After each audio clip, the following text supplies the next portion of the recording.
Seguimos en el tema de la filosofía platónica y quisiera que retomáramos especialmente la explicación sobre el mito de las cavernas, solo que hoy lo vamos a ver no de una manera simplemente graficada, o ilustrada o dibujada, sino vamos a ver un pequeño video. Luego pues vamos a tratar de reflexionar.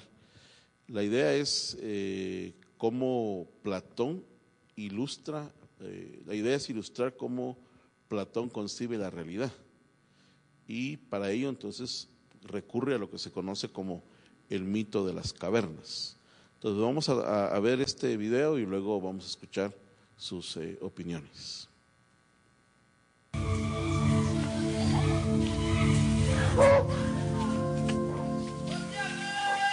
Siempre recuerdo una clase de filosofía donde el profesor nos relató esta historia. En una caverna se encontraban un grupo de hombres, prisioneros de nacimiento, encadenados de forma tal que solo podían mirar hacia el fondo de la cueva. Una hoguera y figuras manipuladas por otros hombres proyectaban en esa pared todo tipo de sombras. Para los prisioneros, las sombras eran la única referencia del mundo exterior. Esas sombras eran su mundo, su realidad. Uno de los prisioneros era liberado y se le permitía ver la realidad entera fuera de la caverna.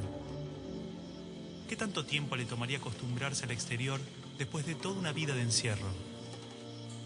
Posiblemente su reacción sería un profundo temor a la realidad. Podría entender lo que era un árbol, el mar, el sol. Asumamos que este hombre puede ver la realidad tal cual es y entender el gran engaño que era la caverna. El profesor nos explicó brevemente las interpretaciones del mito en relación al conocimiento, la ilusión, la realidad, y cómo posiblemente estemos dentro de una gran caverna que a su vez está dentro de otra. Pero no cabe duda de la necesidad de ese hombre libre de regresar y compartirle al mundo lo que había visto.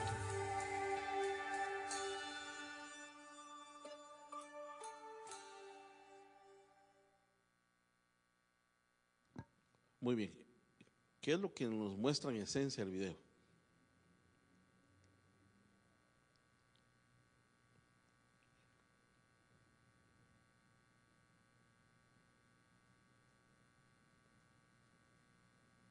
El mito de la caverna.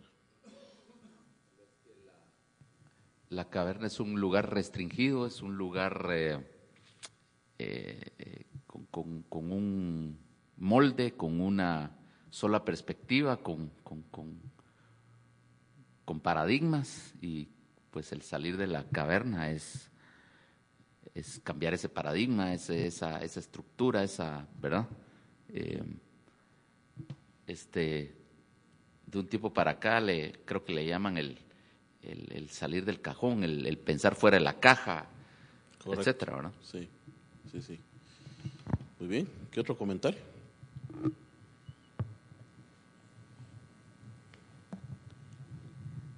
Quizá que la realidad no es necesariamente lo que nosotros podemos percibir, porque dependiendo de nuestras circunstancias, de nuestras vivencias, muchas veces podemos quedarnos cortos y no conocer la verdadera realidad, digamos. Muy bien. Y precisamente ese es el tema de la filosofía, ¿verdad? La filosofía le va a interesar ir tras la realidad. O sea, ¿qué es la realidad? Y cómo podemos superar lo que a veces nuestros sentidos perciben a cambio de lo que en realidad es a eso que llamamos realidad. Pues Platón lo que busca es de alguna manera tratar de enseñarnos de cómo hay algo más allá de lo que simplemente nosotros podemos ver, podemos percibir, esa es la palabra, ¿verdad? Podemos sentir. Y por eso es que la investigación siempre va a estar relacionada con la filosofía, porque La filosofía siempre lo que hace es empujarnos a poder de alguna manera satisfacer esa curiosidad que el ser humano de alguna manera trae o que ya le es dado de manera innata, el hecho de querer saber más o preguntar y todo. Eso es típico, ¿verdad? Y por eso cuando uno se pone a pensar en los sistemas educativos, esos sistemas que dejaron de que nosotros desarrolláramos nuestras capacidades mentales, nuestras capacidades de razonar, de pensar, pues es preocupante, ¿verdad? Digamos, hoy por hoy hay sistemas educativos que lo que están invitando al docente y al estudiante prácticamente es a eso, a pensar. En todo, por lo menos en los que he observado, he visto, el pensamiento crítico es un elemento característico de esos nuevos sistemas de educación. O sea, fomentemos pensamiento crítico en el estudiante, fomentemos capacidad de análisis, capacidad de pensar. Hace poco hay una universidad que está dando un diplomado en aprendizaje o enseñanza, aprendizaje, no me recuerdo el título exactamente. Entonces mandé a preguntar, ¿verdad? Y me llamó la atención porque el diplomado sobre las escuelas clásicas de aprendizaje. Entonces la curiosidad que tuve fue, bueno, se supone que muchas de ellas ya están superadas. Entonces, ¿qué razón tiene volver a tomar un diplomado sobre escuelas de enseñanza, de aprendizaje, que en algún momento han dejado de funcionar porque hay otras formas ya de poder desarrollar educación? Solo me quedé con la incógnita, ¿verdad? Entonces la filosofía nos va siempre a invitar a acercarnos a la realidad. Ese es el tema, ¿verdad? La pregunta, como hemos mencionado, el cuestionamiento, el hecho de entender que hay algo más allá. Una vez me dijo un amigo, un pastor, me dijo, Edgar, me dijo, quiero decirte que hay algo más allá de la iglesia del Nazareno, me dijo. Entonces yo me quedé pensativo, ¿verdad? Y le dije, ¿cómo así, Leo? Lo que pasa, me dijo, es que nosotros en algún momento nos acostumbramos a ver solo dentro de la denominación, me dijo. Y cuando te das cuenta y empezás a explorar y empezás a salir de esas 4 paredes de la denominación, te das cuenta que hay algo más allá todavía que eso. Es correcto, le dije yo. La verdad que sí, es una buena experiencia. Escuché otro colega que me decía, él decía, bueno, desde que decidí salir de la denominación, he empezado a conocer un mundo nuevo en el Evangelio que no conocía, ¿verdad? Porque él decía, yo estuve en una iglesia donde siempre se me prohibía salir. Una iglesia donde posiblemente yo recibí una invitación para ir a un lugar y se me decía que no. Cuando decidí salir de esa iglesia y empezar yo a moverme de manera ya muy independiente, dice él, yo me di cuenta de lo que me estaba perdiendo, ¿verdad? De manera que entonces la realidad es una dimensión ancha. La realidad es algo que es inagotable. La realidad es algo que siempre estaremos en búsqueda de ella. Siempre estaremos tratando de entender la realidad. Y algo muy interesante es que la realidad pues se altera, ¿va? Constantemente se altera, ¿va? Lo que ayer fue ya no es hoy. Lo que hoy es no va a ser mañana. Y esa dinámica de cómo nosotros vamos entendiendo y comprendiendo. Entonces, de esa forma es como el mito de la caverna de Platón pues trata de mostrarnos que hay algo más allá del simple hecho de lo que nuestros ojos ven y nuestros sentidos perciben, ¿verdad? Bueno, dentro de las reflexiones que Platón hace, hay una pregunta, por ejemplo, que se trata de responder. Decíamos que para Platón el cuerpo es la cárcel del alma. Ese era el concepto que se manejaba.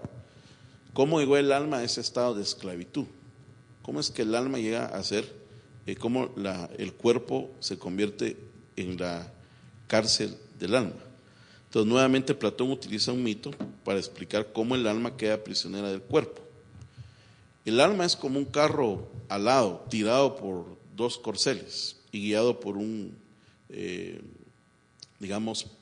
por una montura, que representa el alma racional. Entonces, aquí lo que uno puede ver es, en cada ser humano, dice Platón, existen 3 manifestaciones del alma o 3 tipos de alma. Ahora, claro que para nosotros alma, nuestra concepción de alma es diferente, pero veamos cómo ellos conciben el término alma. La semana pasada, la última clase, decíamos que algo muy interesante de la filosofía platónica es que ellos introducen el concepto de la inmortalidad del alma. Y nosotros creemos que es el cristianismo el que introduce el concepto de la inmortalidad del alma, pero son los filósofos los que introducen el concepto de la inmortalidad del alma. Ahora, esto es filosofía, esto es información. 3 manifestaciones del alma, 3 tipos de alma. El alma racional, en la parte superior, y contiene el conocimiento de las ideas. El alma irascible, en la parte de la fortaleza, permite que el hombre encare y supere sus problemas. El alma concupiscente, que es, y ahí viene la palabra concupiscencia, ¿verdad? Es la más baja. Está formada por los apetitos, ahí hay un guión de más, está formada por los apetitos y necesidades básicas. Ahora, esto es importante verlo, cómo ellos tratan de explicar al ser humano, ¿verdad? O sea, el ser humano tiene 3 manifestaciones. Y cuando nosotros pensamos en el alma, por ejemplo, en los estudios bíblicos que hacemos de alma, ¿qué decimos? En el alma residen los pensamientos, las emociones y las decisiones, la voluntad. Entonces no estamos, sin saberlo, estamos dando el concepto platónico. Estamos dando el concepto platónico de alma. ¿Por qué? Porque cuando decimos que en el alma está la inteligencia, pues estamos diciendo que el alma es racional. Ahí reside la capacidad de raciocinio del ser humano. Cuando decimos que, digamos que el alma también nos permite tomar ciertas decisiones, está la voluntad, ¿verdad? Porque a veces para superar los problemas de nosotros depende el quererlos superar o no, el levantarnos o seguir tirados. Otra vez, vamos en la línea platónica. Y el alma concupiscente, y ahí viene la palabra concupiscencia. En el griego, concupiscencia es malos deseos, ¿verdad? La más baja está formada por los apetitos y necesidades básicas. Entonces ahí está la voluntad del hombre. Entonces cuando nosotros pensamos en la salvación, por eso es que pensamos en que hay que salvar el alma, porque el alma tiene que redimirse, el alma tiene si el alma se salva, pues nos vamos a convertir en personas más gratas, más santas, más correctas, ¿verdad? Pero lo que yo quiero hacer reflexionar es el concepto que manejamos en la iglesia de alma, cuando decimos que ahí reside la voluntad, los pensamientos, las decisiones, los sentimientos, es precisamente lo que ya Platón hacía muchos años atrás, él planteaba como alma. Solo que él está hablando de 3 manifestaciones del alma, ¿verdad? Y creo que tal vez no serían 3 tipos de alma. Es como la Trinidad. No son 3 dioses, sino Dios manifestado en 3 personas. Entonces, un alma que se manifiesta con este tipo de comportamiento, este tipo de reacción, ¿verdad? Pues es muy interesante el concepto. Y es un concepto que de alguna manera, digamos, sirve repasarlo en el futuro, contrastarlo con la teología cristiana, porque a mí lo que más me llama la atención es un concepto que nosotros defendemos mucho, manejamos, enseñamos, Es más, hasta hablamos de enfermedades almáticas, ¿verdad? Ese es un concepto que yo escucho mucho en las iglesias, enfermedades almáticas, ¿verdad? Y enfermedades también psicosomáticas, ¿verdad? Pero en un término muy religioso, muy nuestro, enfermedades almáticas, ¿verdad? Claro, de un término ya más técnico, psicosomáticas, ¿verdad? Pero esto es un misterio en el sentido de que cómo hacemos para comprender, entender de alguna manera, o cómo hacemos para poder, digamos, de alguna forma explicar cómo los filósofos ya tenían su concepto de alma y cómo lo manejan, y por qué nosotros repetimos lo mismo. O sea, ¿de dónde es que nosotros sacamos esa clasificación y ese estudio del alma?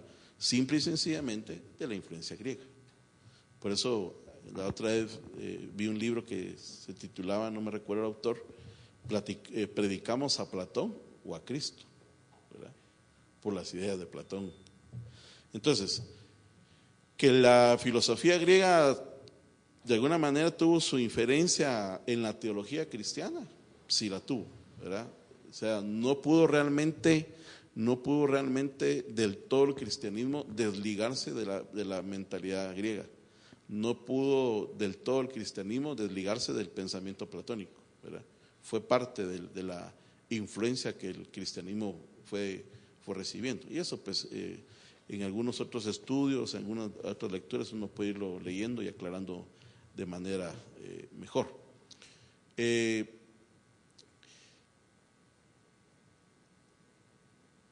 El otro concepto que llama la atención es precisamente la afirmación de que el cuerpo es la cárcel en la que el alma habita temporalmente.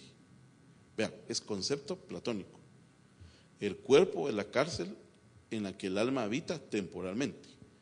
En cada muerte el alma transmigra, cambia de casa y de acuerdo a, digamos, al cuerpo en que haya estado o haya prevalecido, pues también va ascendiendo. Y aquí es como un principio de la reencarnación, porque digamos el hinduismo explica la reencarnación de esa forma, ¿verdad? La famosa ley del karma que le llaman, ¿verdad? Entonces, de alguna manera puede ser también influencia griega. El alma ha estado en contacto con las ideas, pero en su desventurada caída lo ha olvidado. Una nota que tengo aquí: mediante la información que el cuerpo le suministra a través de los sentidos, el alma recuerda esas ideas. Esto es lo que se llama anamnesis o teoría de la reminiscencia. Para Platón, conocer es recordar. Conocer, y por eso decimos, en el alma están los pensamientos, ¿verdad? O sea, de alguna manera el alma, nosotros vemos el alma como la generadora de vida. Vemos el alma como la generadora en la que de alguna manera, digamos, el cuerpo se va moviendo, se va desarrollando y todo. Ahora, si pensáramos en la muerte, ¿cómo explicamos nosotros la muerte? Si el alma, digamos, ¿qué pasa cuando el alma abandona el cuerpo? En cada muerte, dice, el alma transmigra, cambia de casa y de acuerdo, y así sucesivamente. ¿Cómo explicamos nosotros la muerte, digamos, en la iglesia? ¿Cómo se predica la muerte? ¿Qué es la muerte, digamos? Por ejemplo, yo he escuchado 3 enfoques de la muerte, se los voy a compartir. ¿Dentro de la iglesia? Sí, dentro de la iglesia. Digamos, nosotros hablamos de la muerte física, ¿verdad? Que es esa separación, se explica, y así lo explican algunos libros de teología básica, ¿verdad? Es esa separación que el alma tiene con el cuerpo. Esa es la muerte física, ¿verdad? Luego tenemos la muerte espiritual, que es la condición en la que el ser humano se encuentra sin Dios, ¿verdad? Y luego está la muerte eterna, que es la separación definitiva que tiene el ser humano de Dios, o la condenación eterna, ¿verdad?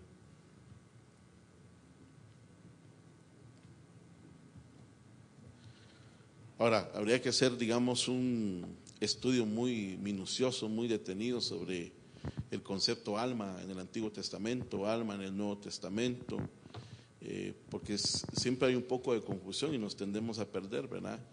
El tema espíritu, el tema alma, el tema cuerpo, el alma se salva y el cuerpo ¿qué? ¿Se va a salvar el cuerpo? ¿No se va a salvar?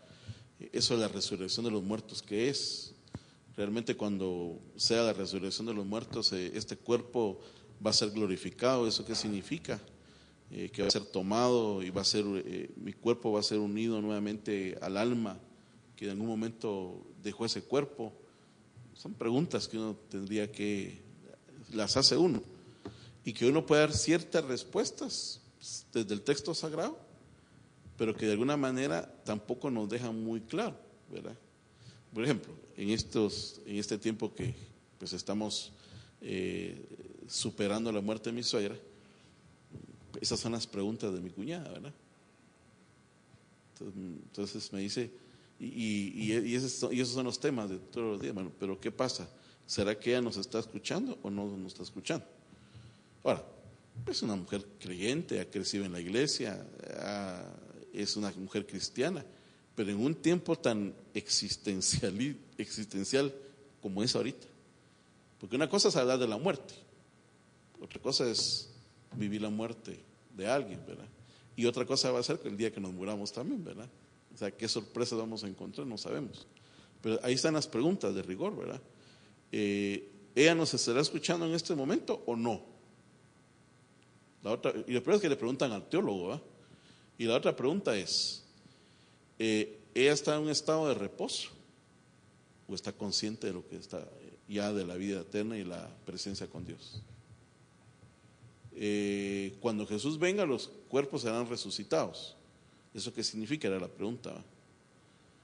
Y son preguntas que a veces realmente no dan ganas de decirle a la gente, mire, necesitaría morirme primero, tener una experiencia y ya poderle contar con mayor, porque al final son situaciones que nosotros asumimos por los ojos de la fe, ¿verdad? Una vida eterna que no conocemos, un infierno que tampoco conocemos.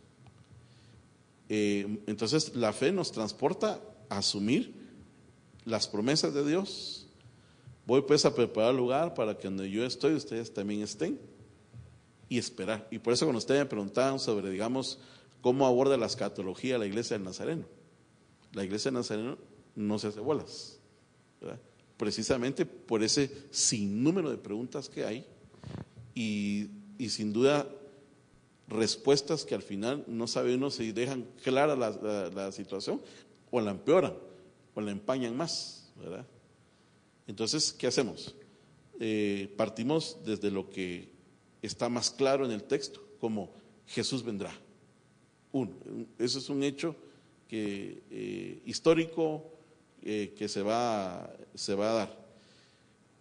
Los muertos en Cristo resucitarán primero. La importancia de morir en Jesús y la promesa de la vida eterna. Pero digamos, ya empezar a especular, eso como que ya nos pone en riesgo y puede crear cierta confusión. ¿Algún comentario? Sí, Juan José. Sí, doctor, en relación al tema de la muerte y cómo se explica, tal vez uno de los pasajes que a mí siempre me ha intrigado es Eclesiastés 7:2, en el que dice, mejor es estar en la casa de luto que en la casa de banquete. Y esto lo vemos como una declaración de Dios hacia el hombre, porque si lo vemos de una persona en sus sentidos completos, cuerdo, diría, no, en ese momento hay una tristeza y un dolor que embarga el alma, que no es lógico, ¿verdad? Entonces cuando yo leo ese pasaje, interpreto literalmente que es Dios quien lo está diciendo. Y entonces la pregunta es, ¿por qué Dios dice es mejor estar en casa de luto que en casa de banquete? Porque eso nos hace reflexionar cuál es el fin de todos los hombres. Todos vamos a morir, pero cuál es la condición, cómo está nuestra alma, cómo nos vamos a presentar o cómo vamos en nuestra fe vamos a trascender a una vida eterna. ¿Cuál va a ser el resultado de nuestras decisiones ahora hacia esa vida? Y el entender que en esos momentos difíciles nuestra vida también va a llegar a ese fin. Creo que es importante, ¿verdad?, poder analizarlo. Sí, sí, digamos, el estar frente a la muerte siempre nos anuncia un hecho que tarde o temprano lo tenemos que reconocer, ¿verdad? Segundo, lo tendremos que experimentar o que vivir. Pero alrededor de ese hecho llamado muerte hay misterios que no logramos todavía resolver. Por ejemplo, entonces hablando en este contexto de la muerte, ¿verdad? Entonces, bueno, pero ¿por qué si Jesús le dijo al malhechor, hoy estarás conmigo en el paraíso? ¿Cómo podemos decir que el que muere está en un estado inconsciente o un estado de inconsciente? O sea, es decir, usted muere y va a un estado inconsciente, esperando que venga el día del juicio, ¿verdad? Entonces, ¿cómo explicamos eso? Bueno, ¿y cómo explicamos la famosa parábola del rico y Lázaro? Donde perfectamente se ve que tanto el rico como Lázaro están conscientes de dónde están y qué es lo que está sucediendo, ¿verdad? Y tiene sed. Y tiene sed. Y tiene dolor. Y tiene dolor. Y está pidiendo que pase de un lado para otro. Creo que Exacto. pienso, luego existo, si no, no estaría aquí. Cuando hacemos esta pregunta tenemos que saber en qué rama estamos parados para poderla responder. Bíblicamente hay respuestas claras de la muerte y de la vida. ¿Cómo entendemos la muerte? La muerte sencillamente es una separación, sencillamente, es un paso de una dimensión a otra, una forma sencilla. La palabra habla claramente de que la persona, al morir, su cuerpo va a la tierra y su alma, si es buena o si no es buena, pues dependiendo si va para arriba o va para abajo. El caso de Lázaro lo explica muy bien. En el Antiguo Testamento estaba lo que es el seno de Abraham, que lo separaba del Sheol. Entonces, bíblicamente hay un conductor que nos permite ver con claridad lo que es la muerte, y luego podemos ver lo que en el Nuevo Testamento habla de cómo el alma, si es, va al cielo, y si no, pues va al infierno. Y por último, la transformación del cuerpo. Creo que bíblicamente no tenemos mucho problema. Creo yo, si tenemos un buen estudio teológico o una buena tanatología. El problema es cuando entramos a conceptos filosóficos en donde plantea situaciones, por ejemplo, la transmigración del alma o la situación del karma y los diversos niveles del karma. Ahí, esa filosofía obviamente presenta una serie de cosas que pone en tela de juicio viendo de los paganos hacia nosotros la posición cristiana. Sí, se separa totalmente. Ya de la perspectiva cristiana. Entonces, dependiendo del enfoque, yo diría, para mí, a nivel bíblico está claro, lo veo claro, eso es lo que yo entiendo, pero ustedes pueden dar su opinión de la posición que nosotros tenemos. De otra manera, nosotros no disfrutaríamos la paz de saber que la muerte ha sido vencida y que solo queda el aguijón, y aún el aguijón es para quitar. Claro. ¿Quiénes dicen que cuando uno está muerto está inconsciente? Algunas teologías cristianas, digamos, cuando se estudia la escatología, hay apartados que se llama el estado intermedio, ¿verdad? Y por eso le digo que ya son cuestiones que al final uno no sabe si tragárselas o no, porque, bueno, o están en un estado intermedio.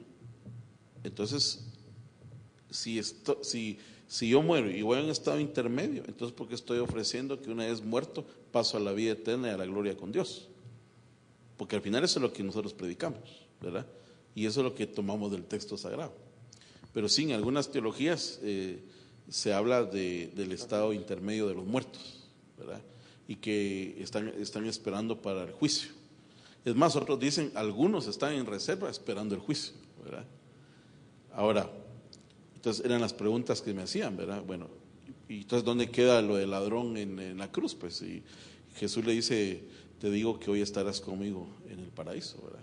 Sí, pero ahí otra vez volvemos a caer al manejo de lo que es el seno de Abraham. Cuando el Señor habla del paraíso, no está hablando del paraíso de ahí arriba, está hablando del seno de Abraham. Entonces, cuando no tenemos esas bases o esos conceptos bien firmes, hay una nebulosa que te mete dentro de otra nebulosa. Entonces, te hace perder el concepto del buen manejo de la palabra de Dios. Y es que lo que pasa que también, como no somos muy buenos exegéticos, ¿verdad? Entonces tenemos que interpretar reino de Dios, paraíso, vida eterna, tercer cielo. Todos esos conceptos hay que interpretar y va a llevar su tiempo, pues, porque hacer una exégesis. Ayer estaba en un curso de exégesis y le digo a los estudiantes, regla número 1, lea 30 veces el versículo que va a predicar. Entonces les digo, ¿cuánto creen que les va a llevar leer 30 veces la porción de la que van a hacer su exégesis? Pues a mí posiblemente me lleve toda la semana, dijo alguien. Bueno, yo lo voy a dividir 30 dentro de 5, dijo otro, ¿va?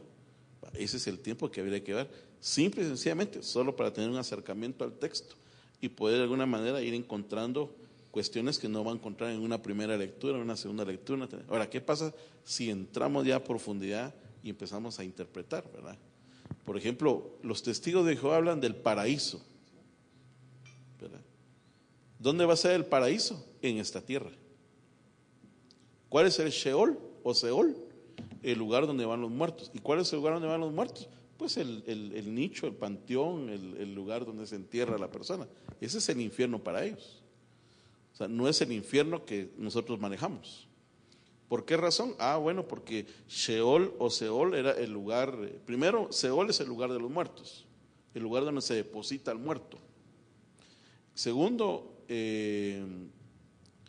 digamos, entonces no hay, el paraíso es aquí mismo, el paraíso va a ser aquí, este planeta va a ser reciclado y aquí mismo va a ser el paraíso. Bueno, eso ya es una postura que va en contra nuestra como desde una perspectiva cristiana. Y así van a haber un sinnúmero de interpretaciones sobre la vida, y de hecho cada religión tiene su interpretación de la vida. Miren los egipcios, por ejemplo. Los egipcios, ¿qué creían? ¿Creían en la resurrección o no? ¿Y qué hacían? Embalsamaban los cuerpos de tal forma. Exacto, ¿verdad? De tal con séquito, con novias, con dinero, con chequera. Pues sí, y no les extraña que de repente esas ideas se nos cruzan a los seres humanos, a los seres humanos hoy en día, ¿va? Que metámosle tal perfume, ¿va? Que pongámosle estos zapatos. O sea, hasta esa parte nos gobierna muchas veces, ¿verdad? Y al final, ¿qué pasa?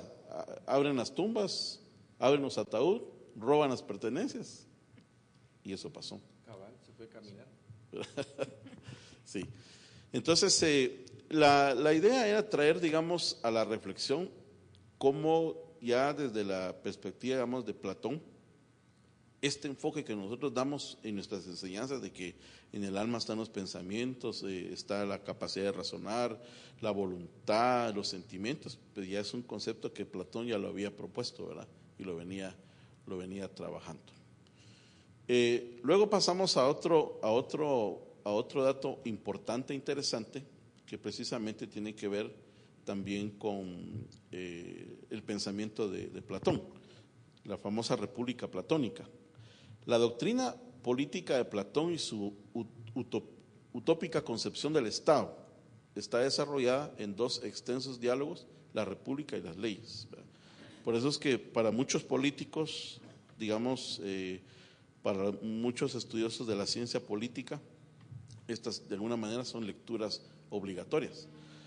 Para Platón el Estado tiene que cumplir con una función ética y debe velar por bienestar de los ciudadanos, no en el aspecto material, sino espiritual. Tiene como misión elevar el nivel moral y espiritual de la sociedad. Recordemos que es en Grecia donde se funda la democracia, ¿verdad? Y es en Grecia donde también se van dando los primeros principios de digamos, del manejo del Estado y todo ese asunto.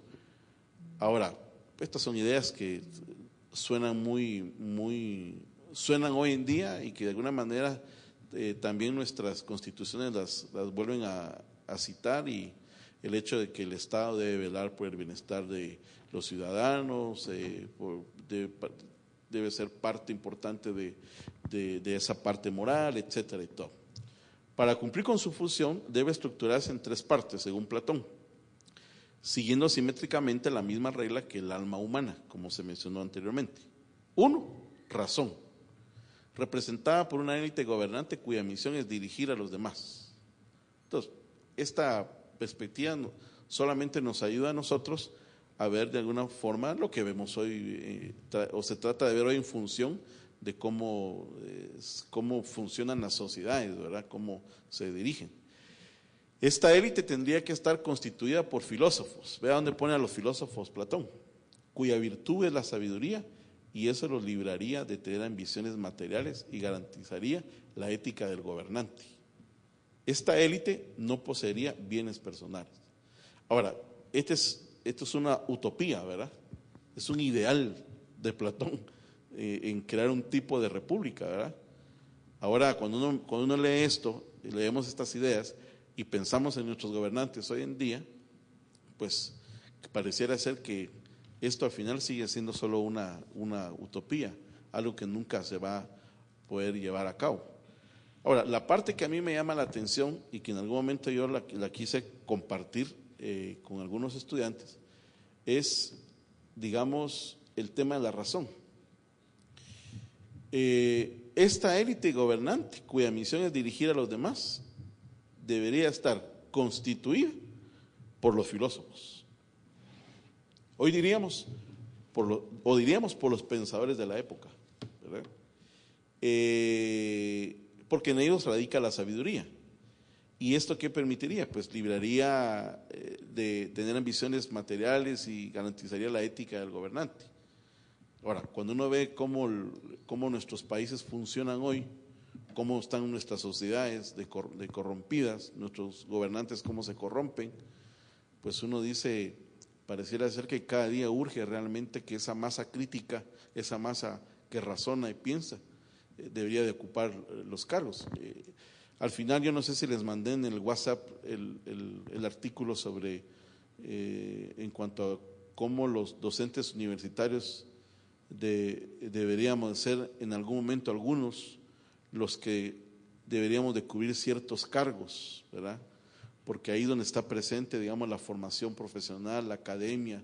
En otras palabras, cómo los profesionales deberían de estar ocupando ciertos cargos para poder dirigir el país.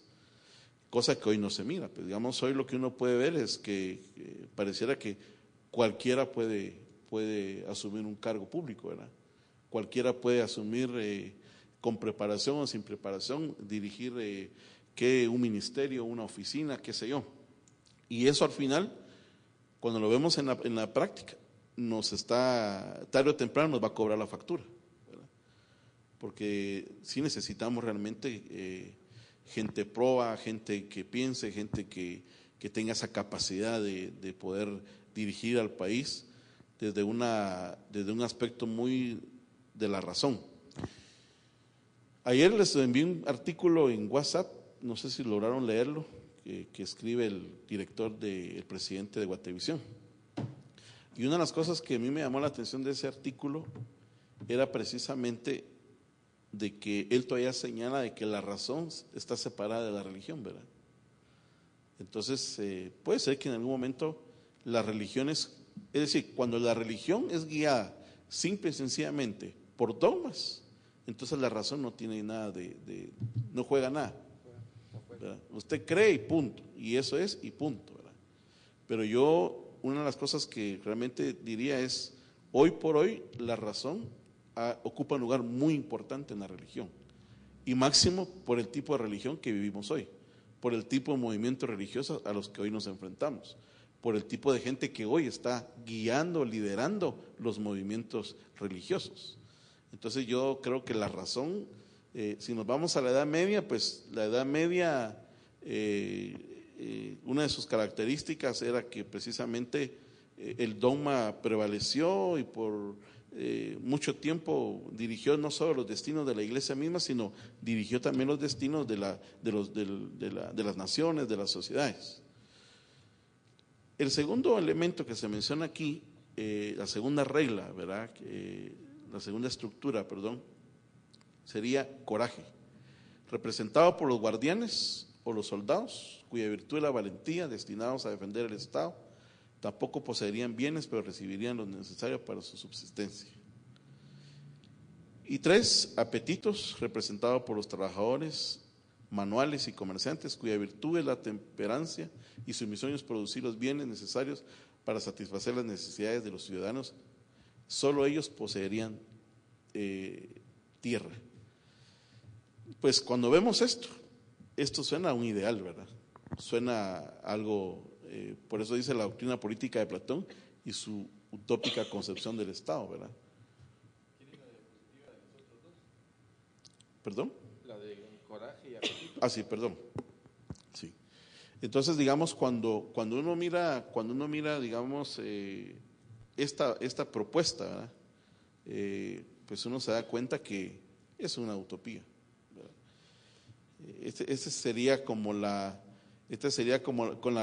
república con la que soñamos, ¿verdad?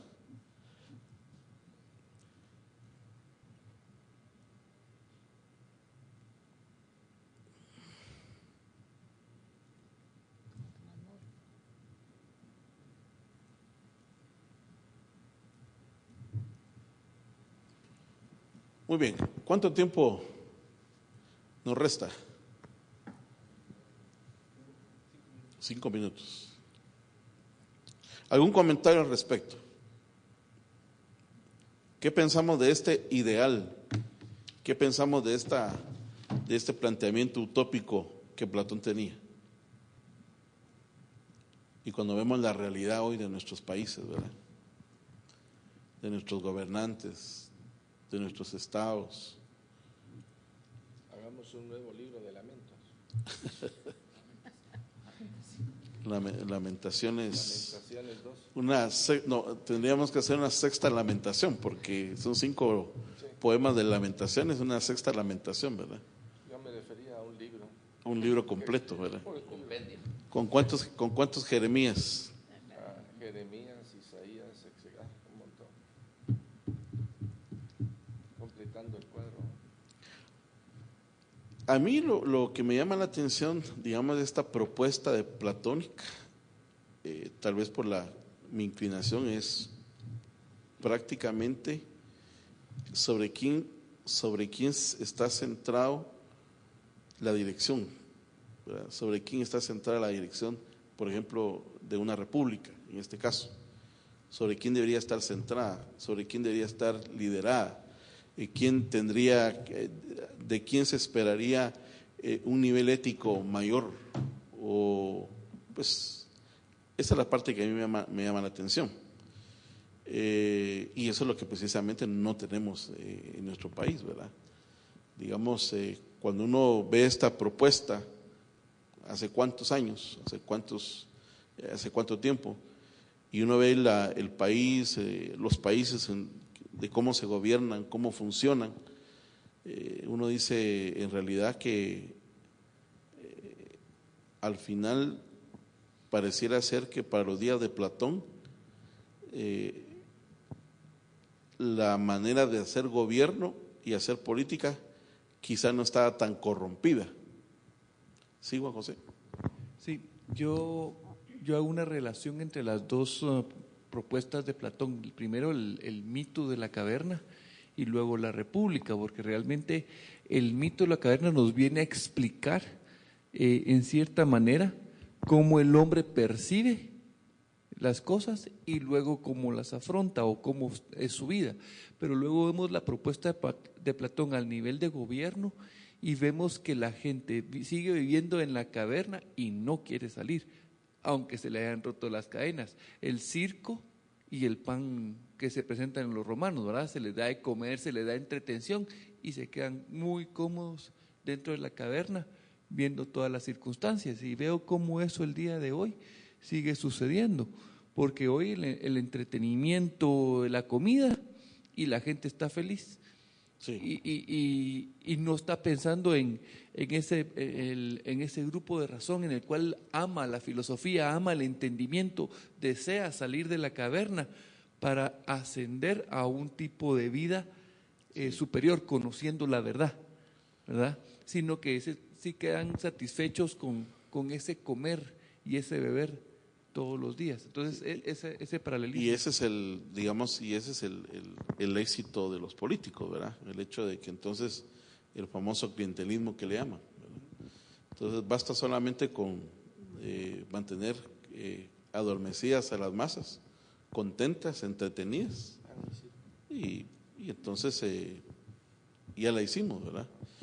La gran preocupación podría ser, digamos, ¿cuándo vamos a despertar y cuándo nos vamos a atrever a salir de esa caverna y asumir una realidad, como decía Mafalda, ¿va? Que pareciera ser que no es muy bonita, ¿va? La realidad. ¿Y qué papel jugamos nosotros aquí, digamos, en el tema como iglesia, ¿verdad? ¿Será que en algún momento como iglesia también nos pasa lo mismo? Sí. Estamos así metidos en la caverna, ¿verdad? Sí. Y hay una realidad que la vemos, pero no la queremos asumir. Okay. Sí, porque tenemos temor a no poder tal vez en algún momento responder o qué sé yo, ¿sí? Sí, en relación a la iglesia me llaman las dos posiciones, porque está la posición en la que existe la posibilidad de que el ministro o los líderes de la iglesia no vaya, quédese aquí y lo que yo diga es lo que usted debe de creer. La posición de que yo soy el que maneja las figuritas y las sombras para que la demás gente se mantenga subordinada. Y que ya no solo bajo la famosa, la caja, ¿verdad? Que ya no solo encerrados en una caja. Así es. Pero gracias a Dios la experiencia en esta congregación ha sido la otra. Conéctense con el Señor, busquen la verdad, salgan, lean la palabra y se ha insistido en una conexión directa con el Señor, no con el hombre de recibir la palabra o el mensaje del predicador, sino que se conecten directamente con el Señor. Lo interesante es que la gente sigue sentada, se ha quedado ya con cadenas rotas, por así decirlo, cómodos, nuevamente viendo las sombras de lo que otros dicen. Claro. ¿Verdad? Entonces vemos los dos opuestos, ¿verdad? Donde la gente está apresada y se queda y dice quiero salir, pero no puede. Y cuando están liberadas, igual se quedan adentro. Exacto. ¿Otro comentario? Primero las damas. Solo quería regresar un poquito al comentario que usted había hecho sobre el asunto de la razón y representada por una élite gobernante cuya misión era dirigir y que fuera constituida por los filósofos en aquellos tiempos y hoy en día, digamos, en las personas que piensan, en los académicos y todo esto. El problema es que el hombre siempre tiene el mismo problema, ayer y hoy. Entonces, si realmente no está redimido en todo el sentido de la palabra o en el proceso al final de cuentas puede ser muy pensante, pero al final de cuentas vamos a tener los mismos resultados porque hemos tenido hemos tenido algunos gobernantes académicos, ajá, pero que no han hecho nada. Y usted puede ver también en Europa han habido académicos que no resuelven nada. ¿Por qué? Porque al final de cuentas esa parte de la ética del gobernante no existe porque no existe una transformación que solo Cristo nos la puede dar. ¿Y qué decir cuando hemos tenido gobernantes cristianos pero que tampoco han hecho nada? Es que cristianos. Por eso digo. Cristianos sería la pregunta, porque realmente personas nacidas de nuevo, realmente. Pero digamos, nosotros damos el beneficio de la duda a la persona que se presenta como cristiana y presenta sus credenciales y todo. Entonces, de alguna manera hay como una garantía, ¿verdad? Perdón, para mí la única garantía son los frutos, y los frutos no los hemos tenido. Entonces, en ambos lados no hemos tenido éxito, ¿verdad? No hemos tenido éxito. Entonces, digamos, porque también podemos tener el ideal y puede ser hasta utópico. Creer, como decía Alberto Motesi hace mucho, en los años 80, Alberto Motesi predicando decía, en el año tal se sentará en Guatemala un presidente temeroso de Dios, y no sé qué. Sonaba así como profético el asunto, ¿va? Y cabal, ¿va? Fueron los años más sangrientos que tuvimos en la historia de Guatemala. Entonces, ni lo uno ni lo otro nos ha funcionado. La gente ya no cree realmente en líderes políticos cristianos que vayan al poder, ¿verdad? Digamos, en Costa Rica dieron gracias a Dios de que no había quedado un pastor y el decir un pastor es también que es una persona que está comprobada, pues que es un pastor, que tiene una iglesia, que debe tener cierta influencia en el país, que también cierta simpatía por las cuestiones políticas, que sea. Entonces uno dice, este sí está comprobado que es un pastor, ¿va? Que sí, pero al final el corazón del hombre solo Dios lo conoce. Pero la gente estaba contenta, dice, mire, gracias a Dios Costa Rica se libró, dice, de que hubiera en algún momento una crisis religiosa, porque al momento de quedar un pastor como presidente va a haber un sesgo, que es lo que están viendo hoy los analistas en Guatemala, ¿verdad? Porque un presidente que se hace llamar evangélico y que la gente cuando lo mira dice, este no es evangélico, como dice usted, no es evangélico, pero él se hace llamar evangélico, simpatiza con los movimientos cristianos en Guatemala, evangélicos, acude a reuniones, deja que oran por él, bueno, un montón de cuestiones. Entonces, ¿eso nos hace un favor a nosotros como cristianismo o no? No nos ayuda en nada. Nos deteriora, ¿verdad? Entonces se vuelve complejo, ¿verdad?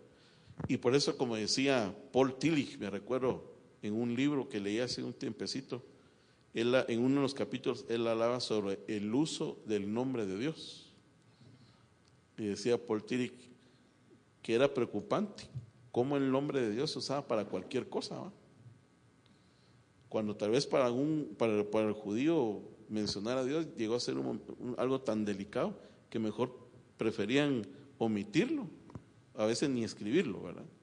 Pero dice, hoy el nombre de Dios se usa para cualquier cosa, ¿va? Hasta para inaugurar algo se usa el nombre de Dios.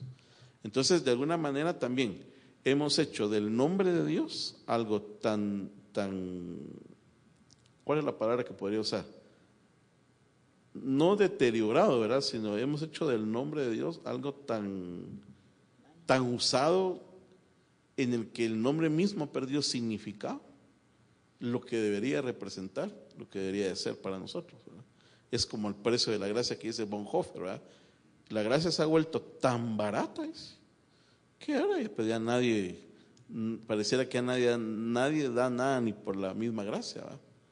Entonces, esa es la crisis que tenemos y de alguna manera pues estas ideas platónicas lo que hacen es ayudarnos a pensar y a reflexionar en el hoy, ¿verdad? Seguimos con la siguiente parte de la clase.